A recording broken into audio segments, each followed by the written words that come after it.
Welcome to the PP. On today's show, we have LSU Strength and Conditioning coach Double D Ducree.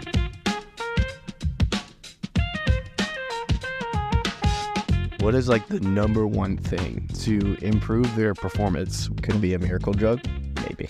When do you know it's time to actually quit something? I'll lose sleep over this. I don't know if I can fully answer that one. Like, you're lying to yourself. Do you have that dog in you today? Yes, exactly. Yep.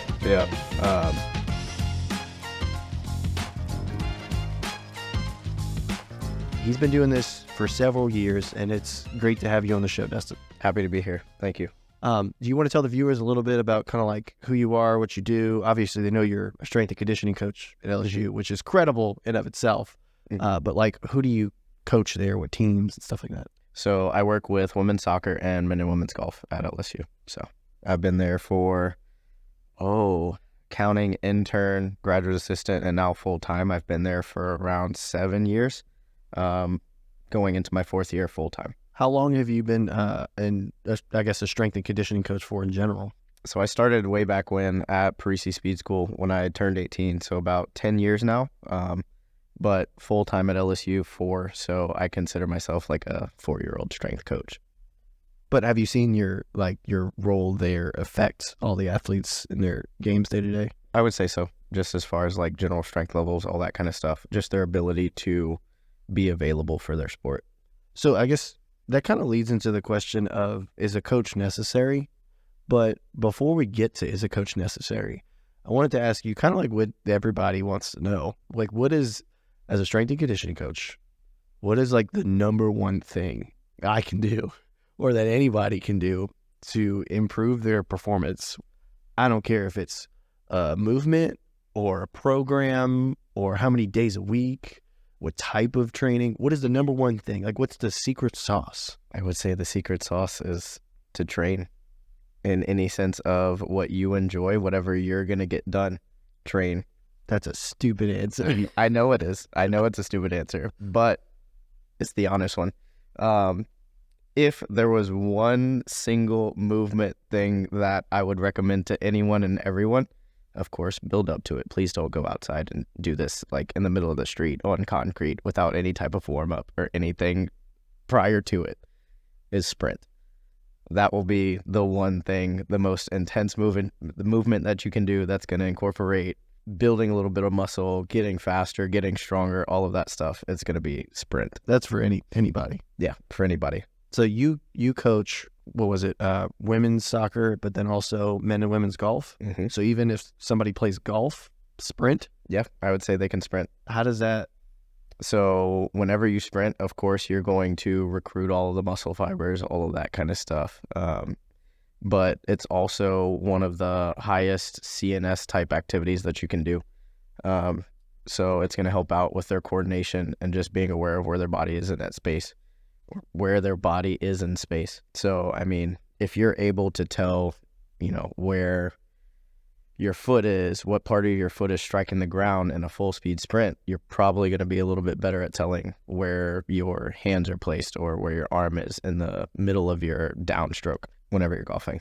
I heard sprinting too can also increase your natural levels of testosterone as well, or I guess HGH, human growth hormone. Yeah, I'd say training in general is going to do that. But sprinting, just because it is so intense, you're probably going to get more of an effect than, a couple of sets of back squats, all that kind of stuff. Telling me sprinting definitely could be a miracle drug? Maybe. I'll take it. You're telling me there's a chance. Yes, there's a chance. So I guess that kind of leads into my next question of, if somebody had to train, or I guess sprint, how many times a week? So like in terms of programming, what would you recommend then? So as far as sprinting, I'll kind of tell you what I do with the athletes and everything in that sense. We'll have a day one would be an acceleration type day, because I don't want to take athletes that have had the weekend off, or anyone that's had the weekend off and hasn't really been doing much. I don't want to bring them in on day one and say, okay, we're going to go run some 40-yard sprints. I hope you don't pull a hamstring, something like that. So day one, odds are they didn't really do anything on Sunday. That's my guess, because, they're probably sitting at home, maybe watching some movies, all that kind of stuff. Maybe they went for a little bit of a walk at the grocery store.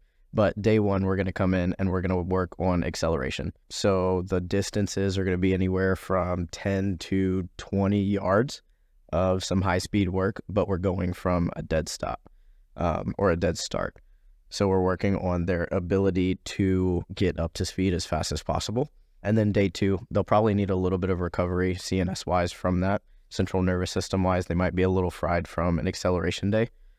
So we'll work on some more change direction stuff where, we're going to accelerate, we're going to decelerate, we're going to stop, we're going to change direction, and then reaccelerate. And then... So people who are like in the field of strength and conditioning understand what you're talking about. But when you say sprint and you're saying 10, 20 yards, when people think of sprint, kind of like myself, they think of like the 100 meters, as in like they think of run and then like keep running until I kind of get gassed out. Yeah. And then I'll walk back and do it again. But you mean direct approach, I guess a more detailed approach of like 10 to 20 yards sprints. Yeah. So take that 100-meter race that you're thinking about, and it's just the very, very start of it. So like the first, I'd say 10 steps, that's what we're really working on. I just want them to get up to speed and then cut it off. Now for something like golf, are you teaching them like how to start, like starting position? Are you teaching stuff that you would for like somebody who's a football player running a 40-yard dash, like to maximize their performance in just a linear sprint? So for golf compared to football, I wouldn't take the time to go through like all the acceleration drills, how to start, all that kind of stuff. I'll probably just give them a general like, hey, when you set up on the line, your toe's probably going to be on the line. Please do not line up with the same arm and the same leg forward, because then you just look dumb and you look unathletic. So opposite arm, opposite leg. And then when I tell you go, I just want you taking off and trying to get up to speed as fast as you can. Over time, over different sessions, I'll kind of, explain, okay, with our first 3 steps, we're trying to make our steps really, really big. I don't want you to think about like stepping really, really fast or having a high frequency. I just want you to try and cover as much ground with those 3 to 5 steps as you can. It's been so long since I've gotten to talk about sports performance. It's so much fun. So like any of the viewers listening right now, if you want to try this, try to walk with the same arm, same leg. So like take a step with your left leg and your left arm, and then move with your right, like your robot, and then try to run like that. So just take the time right now, whether you're watching or listening to this, just try to run same arm, same leg. And that, I kid you not, it blows so many people's minds to realize that they run opposite arm, opposite leg. Yep. And especially like they walk like this every day and they don't realize.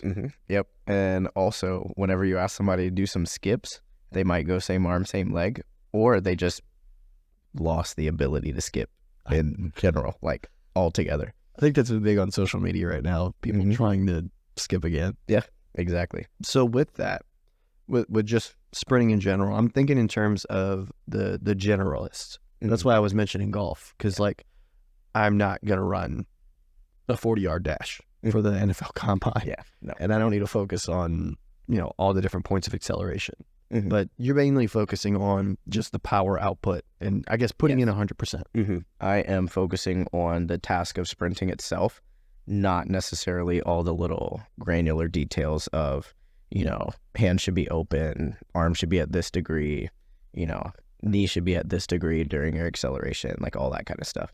I just want them to sprint for the sake of sprinting because it's the most intense thing that they can do. And then moving on later in the week, after we work on a little bit of acceleration, then we'll move into like day 2, we might do some change direction stuff. I probably wouldn't do that with the golfers because they don't really need to work on the change direction, but with the soccer kids, I would. Day 3 would usually be like an off day, or we'd have a day in between where they're not practicing and they're not lifting. They wouldn't see me. And then that next time that they come in after they have about 48 hours of rest from their acceleration day, I'd go into a top end speed day. That's when I'd open them up and I'd say, hey, we have like 10 to 20 meter builds where you're starting in a jog and you're slowly picking up speed until you get to your maximum speed that you can maintain. And we're going to carry that over 20 to 40 yards. How important is it in terms of like, because I understand sprinting and running is like building an engine and I guess working on that engine. How important is it to sprint at 100%? Very, very important. Every single time. I'd say do that, once a week, but on those other days where you're not pushing it 100%, some of those sub-max sprints can actually be beneficial towards increasing your top end speed. Because with some of those sub-max runs, that's when you're able to work on the running efficiency and the economics of your stride, and kind of just figuring that out. Because if you haven't sprinted in a very long time, it's going to feel very unnatural. But once you start sprinting more, you're able to kind of feel, okay, your stride's going to slowly start to open up. Your ankles are going to get a little bit stronger. Your feet are going to get a little bit stronger every time you do it. So you're going to be more efficient when you hit the ground and all of that kind of stuff. So the sprinting is like bringing out the inner coach in me, and it's getting me like super excited because I haven't gotten to talk about, like I said, sports performance in a while or just sprinting. Well, when I used to coach, I would always tell, whether it was adults or kids or like pro athletes or whoever it was, I would always ask them, what's the boiling point of water? And like none of them would know. And the only reason I know right now is because I looked it up off camera, so don't worry about it. I don't just know this offhand. Fair enough. But the boiling point of water is 212. And I would explain to them that unless you're at 212, you won't be giving 100% and you won't improve on this day. And like you said, it's not every day that you need to be 100%. You can't go 100% all the time and just burn out. Yeah. But the point of it was like before we did any warm up, before we did any like movements, before we did anything for preparation, it was, what's the boiling point of water? If you're at 211, this day is just wasted. You're not doing anything. You're not going to improve yourself unless you actually give everything you have into every single sprint and give me everything you have. You won't get better. And just those words, like even now, like me just saying it to myself, I'm like getting a little amped up. Yep, I'm like getting fired up, dude. I'm about to I'm about to sprint through a wall. I'm a freaking rocket. Yep. So like just hearing you talk about it just started kind of like getting me excited. So for you guys on your next training day or as you're listening to this right now, whether you're like lifting or running, what's the boiling point of water? You know? Yeah. But yeah, I mean, even on the days where you're not sprinting 100% or you're not hitting 100% of your 1 rep max, anything like that, there's got to be intent behind it. There's got to be intent underneath the barbell when you're warming up for your bench day. There's got to be intent on the kettlebell swings when you're doing your sets of swings. There's got to be intent with, I mean, you're not going to go out to practice and, kind of just lackadaisically go through the drills because then the coach is going to get onto you. And that's one thing, actually, I didn't even think I would get to ask for this, but it's something I've kind of learned throughout the years, that not everything does need to be 100%, but that there's actually training methods that are supposed to be at like 60%. And it was probably one of the coolest things I've ever found out. And I was going to ask you about it. So it's low heart rate training. Okay. Where basically for building up that endurance in whatever sport it is. So like, even if it is golf, to be able to stay in the game longer mentally, to not be worn out, to basically do 1,000 swings or however many it is, to be able to just play at your absolute best for longer, was low heart rate training. Where, and this was like a big thing for like the running community and the CrossFit community too, at one point, where it was, you want to keep your heart rate in zone 2, whatever that meant for you. As in like, I guess for those who don't know, it's keeping it almost at like a really fast walk. It's essentially a pace that you're able to hold a conversation. Yeah. Which while you're still is a lot lower actually than you would think. Yes. Like I heard it as, I think, a high schooler, and I was like, it's just stupid. And I was able to talk while running, but my heart rate's at like 170. Yeah, exactly. Yeah. And I didn't know any better, but now that I'm older, I was like, oh, this is the coolest thing ever. I can go get on a treadmill, set that elevation of like 8 or 9, and walk at like 3 or 4 miles an hour and watch a movie. Exactly. And this is training? Yeah. So, I mean, of course, with the collegiate athletes, I won't have the time to do that just because I do only get them for a small window each week. Is that something that somebody can do on their own? Yeah, but I'd say it's beneficial for anyone because the better in shape you are, the more work you're going to be able to do and the more work you're going to be able to handle. So that aerobic fitness, that aerobic capacity is going to help you not only perform more work in total, but you're going to be able to recover from everything else that you do as well. And I mean, especially for me in my situation personally, when I started running and doing a little bit more aerobic work where, I might go out in the stadium and just walk for 30 minutes, just the steps. My heart rate's probably not touching any more than 130 beats per minute, which is probably upper end of that zone 2 that you're talking about. But the more I do that each week, the better recovered I am on a day-to-day basis and just feel better in general. So I guess that question was kind of for me, but also I guess a little similar to the sprinting method of, no, it doesn't have to be 100% all the time. Yeah. Because I understand it's about more than just doing your best, but also be consistent. Yeah. Which kind of leads into my next question is, what is the best type of programming you can do? Because I get lost in the sauce of just like, this week I want to be a bodybuilder, and then next week I want to be an endurance athlete, and then like I just want to be able to run as fast as I can, run as long as I can, jump high, lift a ton of weight. I want to be Superman. That's what everybody wants. Yeah. I want to look attractive. Like, what is, I guess, the best program for somebody to do to be able to accomplish all these things? Mm-hmm. The one that you're actually going to do. No. But along with that, just the consistency of the training over time is going to help you accomplish all of those goals. But I'd say train like an athlete. I couldn't give you a specific program like, hey, go get this program or find this type of training and all that, but train like an athlete. So think about everything that you're wanting to accomplish. So if you want to run fast, you want to jump high, you want to lift heavy, you're going to have to do each one of those things throughout the week.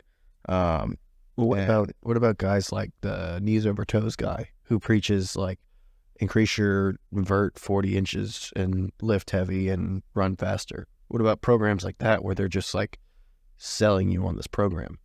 I'm open to those programs, but don't buy the program, commit to it for a week or two, and then say, oh, it's not working because I'm not immediately jumping higher. All of those programs are going to work. I mean, there's a lot of roads that lead to Rome. Same thing in strength and conditioning. There's a lot of ways to get people stronger. There's a lot of ways to get people faster and to jump higher. But it's from that consistent work over time. So find something that you enjoy. I'm always asking the athletes, hey, how did we feel about this movement? Especially the golfers, because they're so aware of what they're doing, and how their body feels, because that is their sport. They're hyper specific on their swings. So they know what they're doing when they come into the weight room. So I'll ask them like, hey, how did you like this exercise? Hey, how did you like this day? Not that I'm necessarily going to cater completely towards, oh, let's only do the things that you love. There's going to be some days that suck for them and that are going to be really, really hard for them. But at the same time, I'm not going to make somebody back squat just because I want them to back squat. I'm going to open it up to them and let's do a squat pattern. What squat pattern do you like? And I want you at this intensity on this day. So figure out the things that you enjoy. Also understand that it needs to suck also, because if there's no stress, you're not going to adapt to that. But as far as like the one program and all that kind of stuff, knees over toes guy might have the program for you. If that's what you enjoy and you like the way he programs and you like the lifts that he includes in his programming, go for it. But I wouldn't say there's no one program that is going to be the end all be all of, running faster, jumping higher, and lifting more weight. I really like that, because I'm a firm believer that people need to be more resilient, and resilience is only built through effort. Like everybody wants to say, work hard, train hard. Yeah. Like, who's going to carry the bus? Exactly. Yeah. But like, truthfully, the only way you can build resilience, like the thing that will keep you going even after the sport's done, or like when you're just, you have a family, or you're just living your life outside of, you're just training to train. What's going to keep you going? And I think it's resilience. Yeah, exactly. And it's funny you say who's going to carry the boats, and kind of get on that topic of mental toughness, because that's one that can get me going. Mental toughness is also going to be built on being mentally tough. So it's not something that someone else can help you by giving you hard things to do and all of that. Yes. But you ultimately have to make the decision to perform that task or get through whatever you're getting through. And you have to do it on your own and make that choice to, okay, I'm doing this. It's like me waking up and we might have a jujitsu session at 6 a.m. It's making that choice. Okay, I'm awake. I'm getting ready. I'm going, because you've just got to, this was a quote from one of my coaches that I absolutely loved. You've just got to act violently and make that choice to act violently. It's nobody else is going to do it. You've got to do it. Just go. I feel like that's an inward thing. Like you act violently, but on the outside, you're like, hey, how's it going? Yeah, exactly. Yeah. You're nice on the outside and you're nice and happy to outside, be but on the there inside, and all that kind of stuff. But that dog in you. exactly. Do you have that dog today? And it's a choice that you make. So I think the next absolute best question to ask is one I was kind of wanting to ask.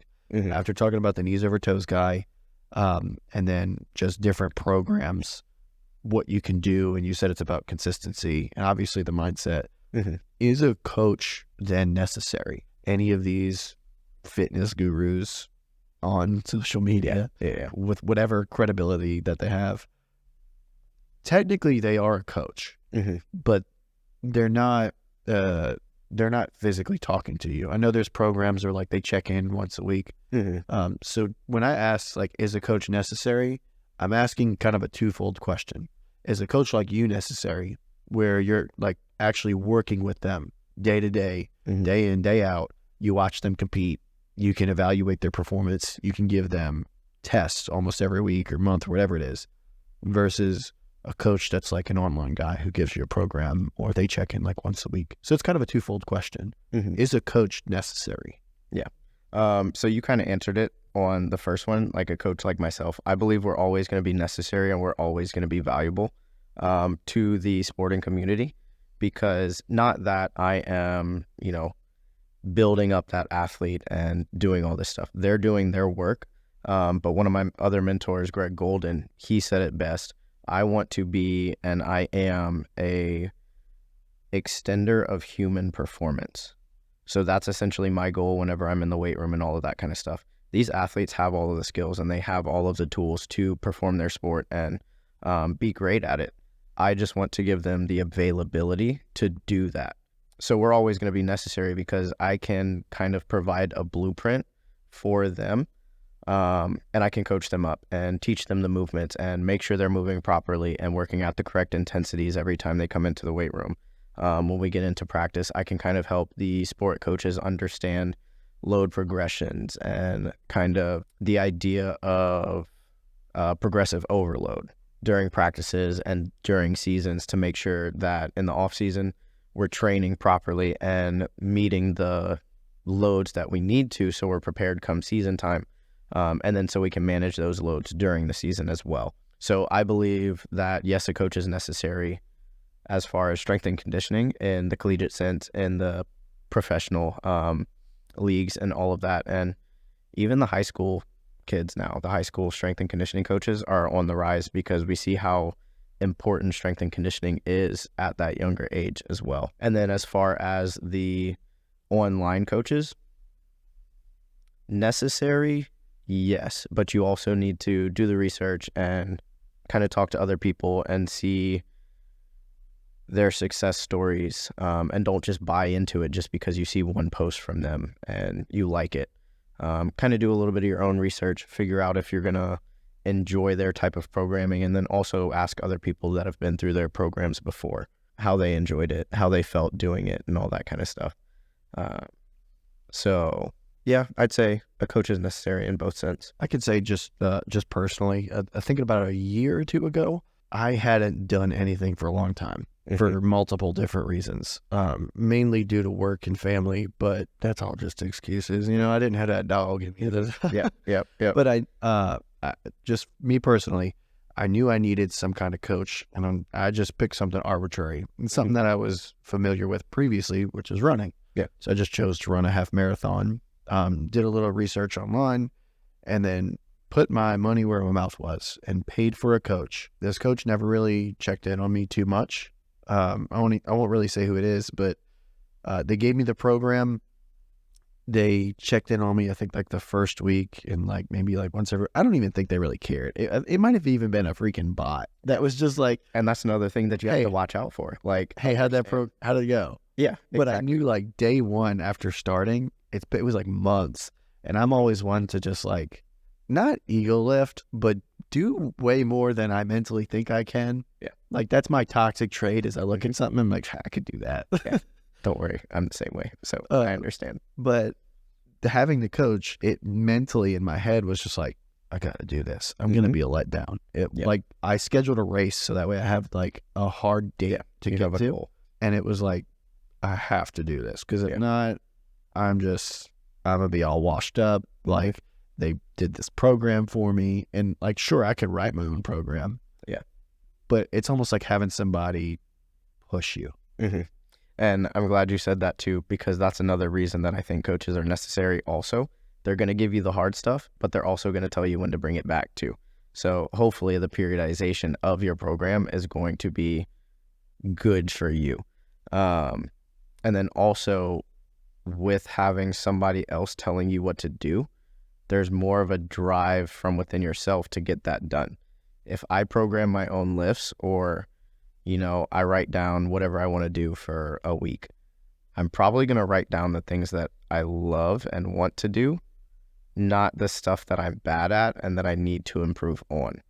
So a coach is kind of going to give you that sweet spot of, hey, let's make it enjoyable so you keep coming back, but you're also going to do these things that suck. So like, you want a big bench? Yeah, let's bench. Like, let's throw some plates on the bar and let's get after it. Let's rip some weight. But you probably need a little bit of work on your backside to help support that. And I know you don't enjoy doing these band pull aparts or whatever it may be. Yeah, but they're necessary. For myself, I'm not doing mobility. Yeah, exactly. If I'm ready for somebody else, nobody would. Dog, you might be doing some crab walks and like inchworms and some like exactly. movements. Yeah. You guys don't know what the animal movements are? Look them up. Yeah, have fun. They're a blast.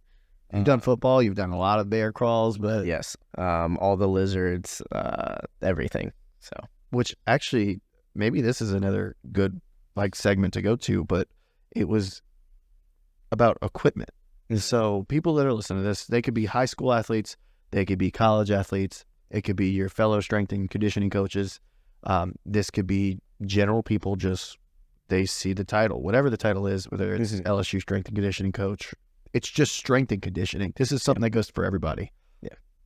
If you had a limited amount of resources, if you had basically nothing, and I mean, you could say body movements or whatever it is, what is the like one piece of equipment that you would have to improve all the things we talked about, strength, speed, agility, we'll call that sex appeal because I like that. I mean, everybody wants to look good naked. So.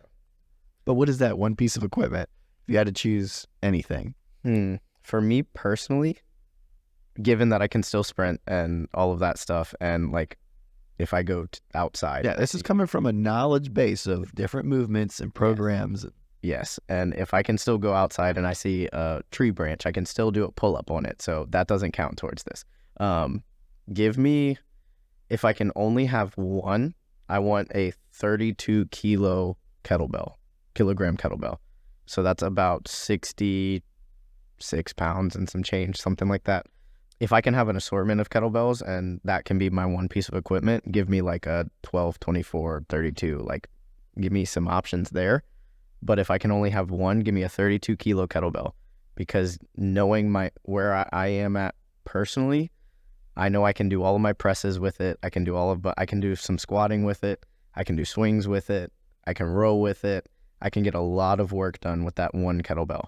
I can do Turkish get-ups, which if you don't know what a Turkish get-up is, look it up. It's fantastic. It puts you through every plane of movement possible in one little exercise. I say one little exercise, but there's 7 steps up, 7 steps down if you really want to break it down. Yeah. But 32 kilo kettlebell, give me that, and I can get a lot of work done. Now, are you going to get stronger with just that one weight and a kettlebell? Because when I think of strength, I think of constantly increasing. Yeah. Of course, you're going to hit a point where you might plateau, and you might have to add some reps, add some sets, all of that kind of stuff, but you'll get decently strong with a 32 kilo kettlebell. If you haven't tried to strict press a 32 kilo kettlebell, try it out. Let me know how it goes. Once you're at the point where you can safely and without anything else tense up, press that kettlebell and bring it back down under control, I'm pretty sure you're one bad dude. What about people that are like, oh, I literally do that all the time. This guy doesn't know what he's talking about. Well, then in your case, you need go with a bigger bell. Get a 36 kilo kettlebell, get a 48 kilo kettlebell. Like, yeah, because I'm thinking of like, now I guess I'm kind of thinking of the naysayers who are just like, I do that literally all the time. Mm-hmm. Well, if you actually do that all the time, then more power to you. But yeah, as in, yeah, just keep doing you. Yes, exactly. Then you're gonna need a heavier kettlebell and grab that kettlebell, but it's probably gonna be pretty tough. And then also, I am 5'4", 155 pounds, so 32 kilo kettlebell for me is pretty significant. It's like a third of my body weight. So that's I guess one of the things is the definitions of strength, as in how you perceive strength. Because I'm asking in terms of like, that's what I normally go to. Yeah. How do I get stronger? Like increasing basically the number on the paper. Yeah. If you're thinking in terms of that, you're gonna need one kettlebell isn't gonna cut it. You're gonna need a little bit more, so you can progressively overload. But you could probably get farm boy strong. You can get farm boy strong. Yeah.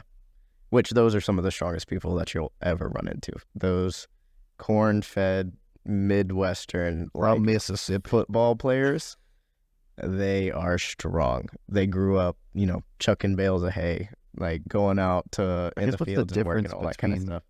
Like that type of strength and somebody who's like a power lifter type of strong. Mm-hmm. Just think about like the patterns that they're going through. Like those farm boy strong kids are throwing, carrying, doing all of this stuff, whereas a power lifter, they're in the weight room for their, hour, 2 hour, 3 hour session, whatever it may be.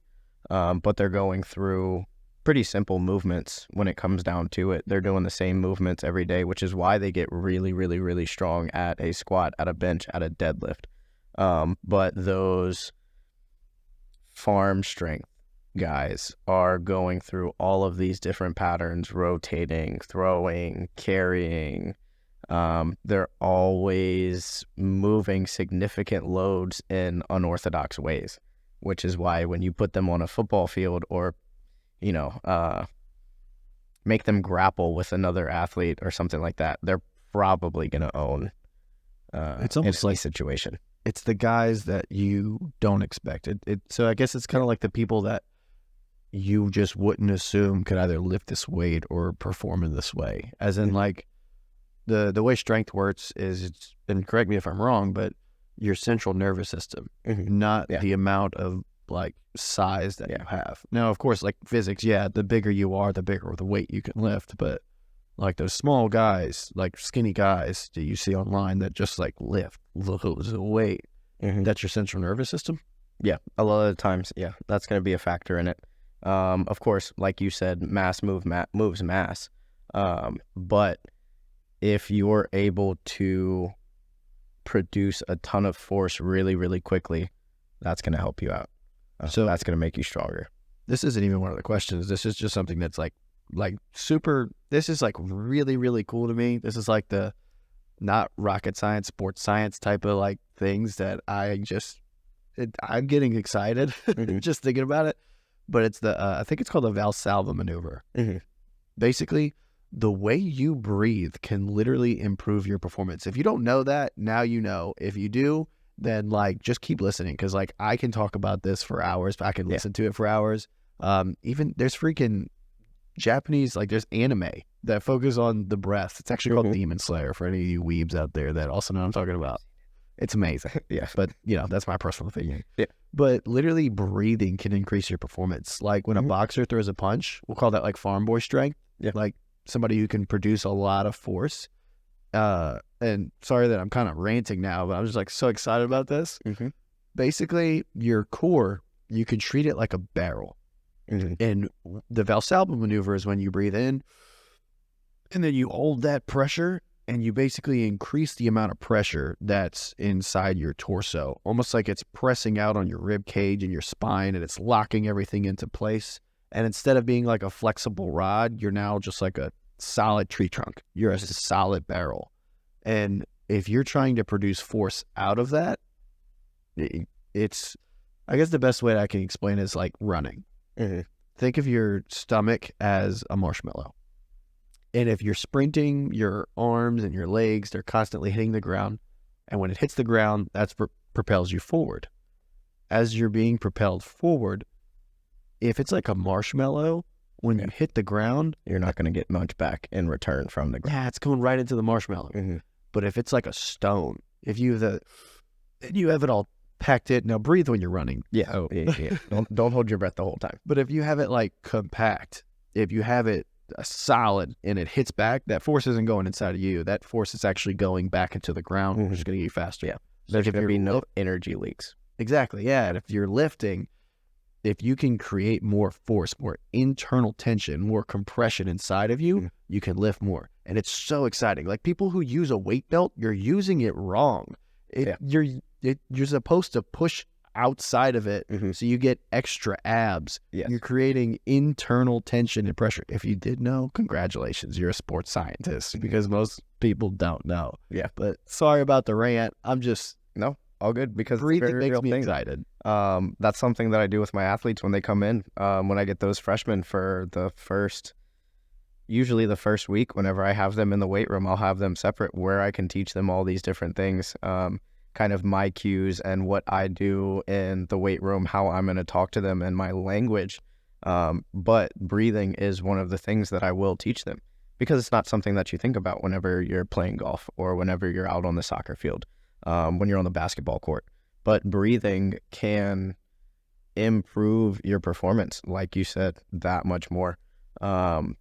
Easiest way to explain it is in a back squat when you have that barbell on your back. I want you to take a big, deep breath through your nose. Is this something that the viewers can do, like in the weight room?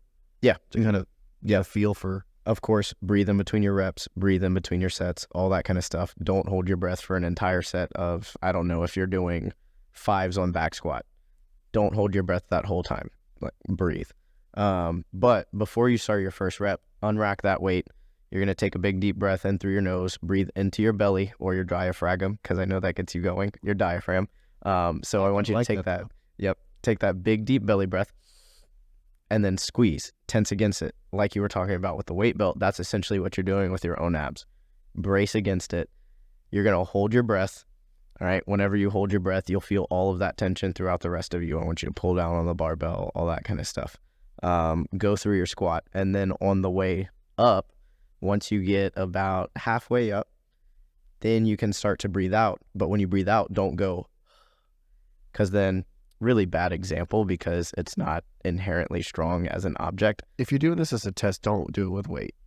Yeah, go with the barbell first. Don't throw on 3 plates each side. But inherently it's not strong, but it's like filling up a balloon. If you breathe all of that air into the balloon or blow up the balloon, it's going to have a little bit more structure to it. But as soon as you let all that air out, it's really squishy and moldable and all that kind of stuff. Don't become a blown out balloon underneath the barbell as you're squatting up. So as you're standing up, give it a little tss whenever you need to breathe or you need to release a little bit of air. And then before you go into your second rep, rebreathe. You can exhale a little bit on the way up and then take another deep breath in or breathe, essentially what I call breathing behind the shield. So keep that tension. Don't let go of that tension when you stand up. I don't want you standing up at the top and going, but take in another sip of air, hold that breath again, squat, exhale on the way up, and then progress through your reps like that. When I learned about breathing, it just changed my life. I mean, it's essential to life and it's essential to your performance as well. Made me feel like a superhuman. It literally made me feel like it was a performance-enhancing drug without actually taking the performance-enhancing drug. Like I found out I can squat more weight without the belt just by improving my breathing. Yeah. Like it blew my mind. So like people that hurt their backs, it's from a lack of, one, bad movement, but 2, internal tension. So like if you're under load at a back squat and you decide to turn, your spine's not gonna like that. No. You're gonna hurt your back. Like the people who round their back while they're deadlifting, the more load you're under, the less movement you have. The less load you're under, the more movement you have. Correct. So like think about this again with the breathing, it just gets me so excited. Think about the world's strongest men when they pick up the Atlas stone. Like it is a huge boulder and their backs are all rounded. They're picking it up. Then they walk it over to a pillar and then pick it up and put it on the pillar. Yeah. Most people are like, oh yeah, that's cool. They're doing that. That's cool. Yeah. But when they're doing that, they're not breathing normally. Like they're braced the whole time and they're doing, like I was saying, they're probably carrying that stone and they're going like they're not just breathing like you and me right now, just in through their nose, out through their mouth, nice and controlled. Yeah, it's the coolest thing. I was like, how are they not blowing their spines out? Exactly. And if you watch them, they're moving from the hips. Their spine is staying in just like one position. Their internal tension is all there. And as they go through the whole movement, it's like, it's incredible. But outside of breathing, going back to more of the strength and conditioning aspect to it, as a coach at a college, how can somebody become an athlete playing at a higher level, whether that's high school to college or to semi-pro or even professional in whatever sport it is? And through that, I want to ask, is it more about who you know than what you know, or is it vice versa? Well, in that sense, to the who you know versus what you know, I'm going to say it's a little bit more individual, depending on, whether you're going from high school to college or college to professional. College to professional, it might be a little bit more like who you know. You need to have those connections and you need a network so you can be seen. At the end of the day, your skill level is going to be the most important thing. If you're not well-versed in your sport, if you're not consistently playing, if you're not consistently practicing, you're not going to have a chance. So I'd say it is majority of what you know, and especially going from that high school to college, you've got to excel and you've got to show that you have the skills to be able to play at the next level. Because honestly, you see it a lot. Some of those kids coming in from high school into the collegiate setting, they realize, oh, I'm not the star of the show anymore. Like everybody here is as good as I am, if not better. So it's kind of a little bit of a rude awakening for a lot of them. They're coming into a new environment, and they've got to step it up because everybody else is right there with them. They're no longer the standout kid. It's a lesson in humility. Yes, exactly. You've got to be open to learning from everybody around you, because maybe, your teammate is just as good as you, but what can they teach you? What can you learn from watching them play? What can you learn from asking them? Because you can probably do the same thing for them as well. It's kind of what we were talking about a little before this. The quote we had mentioned was, pride devoid of merit is arrogance. As in, like, if I step onto the field or the court or whatever it is, and I'm like, oh, I'm the best, I'm this and that, and just starting, like, you have no merit. You have nothing to base this off of. You're just arrogant, and you're going to eat a lot of humble pie. Yes, 100%. Now, also to that, like, have that ego about you. Have that dog in you when you step out onto the field to compete against another team. Even have that mentality in practice, like, I'm not going to lose to you. But you've also got to, do the work do your homework outside of practice also. What can you learn? How can you improve? All of that kind of stuff. What do your teammates do really, really well, and why are they successful at it? And how can I improve on that too? No, but you've also got to be able to network just as well as you can play the game. Because if you're not even in the sense of just like knowing the right people, but if you're not likable and you're not personable, you're not going to make it to the next level. If people can't play around you and play with you or coach you, they're not going to want to deal with it, because odds are there is somebody that's just as good as you right around the corner. I feel like the network, it's just me personally, I feel like the networking side of it is huge. And that's just within life in general, not even just athletics. That's everything. Be personable, be likable. That's actually something that we work with the athletes on, not myself personally, but some of the staff at LSU. We have people that will come in and teach them how to go through media days, and how to be likable and kind of build their brands of who they are as a person. I like that because and that's one thing I learned as a coach, especially trying to become a good coach, not just a guy who's like, all right, y'all go run laps as a warm up, or like just grind all day, put heavy work in, and just, I'm actually, what I'm thinking of is I was never out, and this is just me personally from quite a while ago. I was never trying to build better athletes. Mm-hmm. I was always, and that sounds crazy to say, but I was always trying to build better people. Yeah. And through building better people, I eventually actually built better athletes. Yes, 100%. Like the knowledge and stuff, it was there. Like the training methodologies and whatever, fancy sports performance stuff was there. The testing, it was all there. But like at the end of the day, if I did not build a better person, then this was a waste of time for them. This is a waste of time for me, because coaching affects you more than, I guess, the athlete actually thinks that it does. I guess I said that kind of bad. Coaching affects the coach more than the athlete thinks that it does. Yeah, 100%. Those kids will never realize how much of an impact they have on me as a person also, to make me a better human being as I'm trying to teach them the same thing, and help them become better people. But like you said, strength and conditioning is, honestly, it's easy. There's a lot of different ways to get those kids stronger faster. It's like chicken noodle soup. It's really hard to mess up chicken noodle soup. Like, you've got to try. But if I'm able to help those kids be a little bit better brother, sister, friend, whatever it may be, then I'd say my day was successful. If I'm able to help them be a little bit better teammate, a little bit better person, then... Well, you say it's easy, but I feel like going from a back squat of 100 pounds to 200 pounds, that's pretty easy. Yeah. The work is hard. But you're coaching at a college level. Yeah. The work is hard. But the programming isn't... It becomes fairly easy once you get into it. But it's the being the coach that is the really, really tough part. It's maneuvering in the weight room while they're in there. It's learning how to connect with each one of these athletes, because that hour that I get on a day, whether we have 2 lifts a week or 3 lifts a week, I'm only seeing them for a couple hours.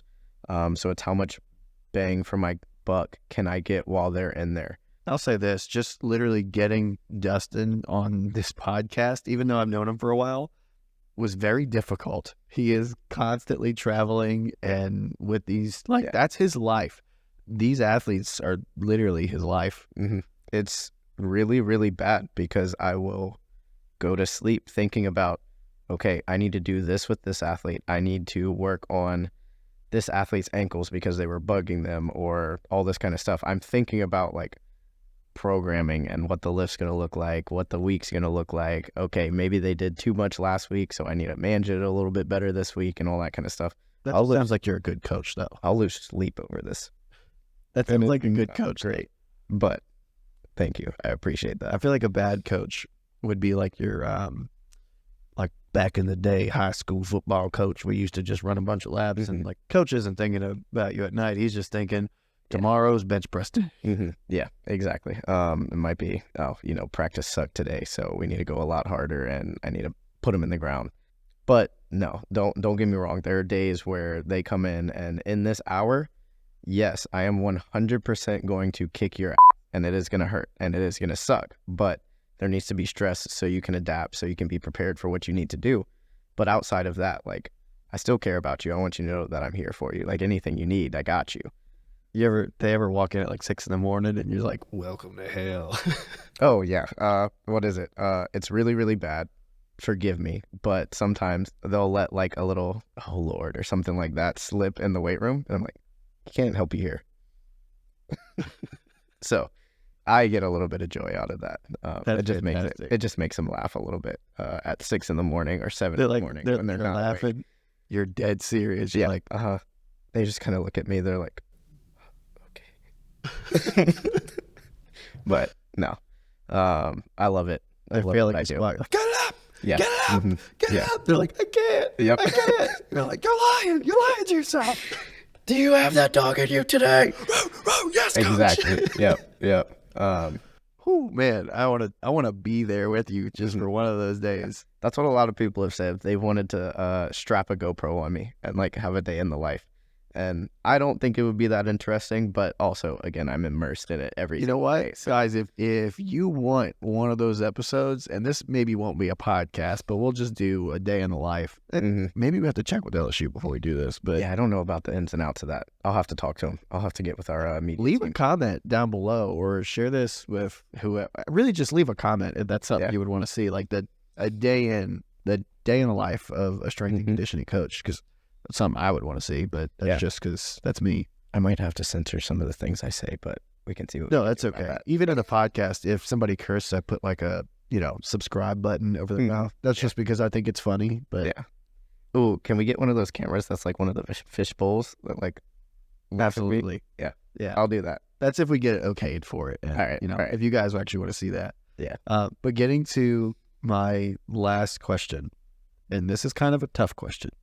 I know a few people like this, whether they didn't play college, whether they played semi-pro, and I'm talking like golf, baseball, football, basketball, like running, all of the above. And they're trying to do something further in their athletic career.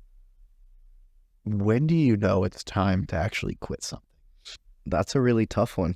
And I don't know. I feel like for each person, it's going to be different. It might be a single instance where you finally like, I don't know, if you're competing in some amateur event where you get smacked by some 18-year-old that just came in and just did it because they needed a little bit of extra work in the middle of the summer or something like that. Maybe it's time to pack it up. I don't know. I feel like there's going to be one instance or maybe an instance over a year or so where things just aren't going in your favor. I don't ever want to tell anyone to quit or give something up, but just realized like maybe you're not going to make it to the next level, and it needs to become a little bit more of like a weekend warrior thing. Like, don't stop moving, don't stop playing. I'm not going to say do that, but just recognize the dream of being at the top 1% of the sport, maybe not attainable. Still keep working towards it. Still keep training, practicing. Don't ever stop moving. Yeah, I don't know. And then on the other really, really deep philosophical, emotional side of it, when it goes from being fun and it giving you joy of, maybe learning the new skills and the winning and all that kind of stuff. Whenever that stops being fun and it becomes more of a job, maybe you need to either like rekindle and think about why you lost the joy in it, so you can get that back, or maybe it's time to move on. It's interesting. There's a book I'm actually reading called basically Choose Your Enemy. And he talks about guys like Tom Brady, who his enemy was basically all the other quarterbacks. His enemy was like being number one, and that's what drove him. Yeah. And choosing the right enemy could basically dictate how far you go or how well you do. And kind of going off that question, there's stories that I'm thinking of that were a guy's like in his 30s and he's just like a truck driver, and he's just, I don't know how it works, but he ends up getting a tryout or something like that. And he ends up being like the kicker for the New Orleans Saints. Yeah. I don't know who it was, but I'm pretty sure it's a true story. But I'm thinking of guys like that who are like, they're in their 30s, which is considered kind of like, all right, you're starting to get towards the end of your career, but that's actually the beginning of theirs. Yeah. Like the stories of the underdog everybody loves, like how do you just know when it's time to, it's such a difficult question. I know, it really is tough. I don't know if I can fully answer that one because it is so specific and it's so individual. And you have those guys that, they might walk into, they might be a 1 in a million where they walk into a random tryout and they make it and they turn out to be really, really good and super successful. Whereas, the other 99 million or 99,000, whatever number, it won't work out for them. I think there's a lot that it won't work out for, because it's kind of like you don't know what you don't know. You've got to recognize, like, even just taking the NFL, you've got all these teams and you've got all these players on these teams. It's 32 teams, and you've got a roster of like 100, something like that. So you've got those 3,200 players in the NFL. How many college football players are there? A lot more than that. How many high school kids are there compared to the college players? A lot more than that. It's exponential growth as you go down.